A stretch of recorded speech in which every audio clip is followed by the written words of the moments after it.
Hyderabad Meerpet PS పరిధిలో అల్మాస్ గూడలో ఒక విషాదం నెలకొంది. ప్రేమ విఫలమైపోయి విహారిక అనేటువంటి ఒక అమ్మాయి బలవన్మరణానికి పాల్పడింది.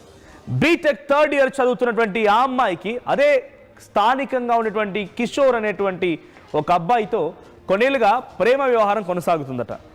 అయితే ఆ అబ్బాయి కిషోర్ పెళ్లికి నిరాకరించడంతో తీవ్ర మనస్తాపానికి గురైంది.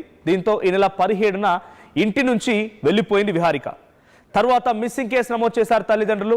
18వ తేదీన విహారికని తీసుకువచ్చి ఇంటి దగ్గర వదిలేశారు కిషోర్. ఇక పెళ్లి చేసుకోవాలని కోరినప్పటికీ నిరాకరించాడు కిషోర్. దీంతో ఆ అమ్మాయి ఇప్పుడు కొంత బలవన్మరణానికి పాల్పడింది. హైదరాబాద్ మీర్పేట్ పిఎస్ పరిధిలో ఈ సంఘటన చోటు చేసుకుంది. ప్రేమ విఫలమైపోయి ప్రాణాలు తీసుకుంది విహారిక అనేటువంటి అమ్మాయి. సో బీటెక్ థర్డ్ ఇయర్ చదువుతుందట. సో ఆ అమ్మాయి ఒక్కసారిగా ఒక షాకింగ్ డిసిషనే. ఒక రకంగా చెప్పాలంటే ఆ అబ్బాయిని ప్రేమించింది. సో ప్రేమించి ఆ అబ్బాయి ఈ రకంగా పెళ్లికి నిరాకరించాడని చెప్పడంతో తల్లిదండ్రులకు చెప్పినా లేకుంటే పోలీసులకు ఫిర్యాదు చేసినా మోసగించాడని చెప్పినా కూడా పోలీసులు చట్టరీత్యా చర్యలు తీసుకునేవారు, ఆ అబ్బాయికి శిక్ష పడేది. కానీ అనాలోచితంగా ఈ నిర్ణయం తీసుకుంది ఆ అమ్మాయి అనేది మాత్రం అర్థమవుతుంది.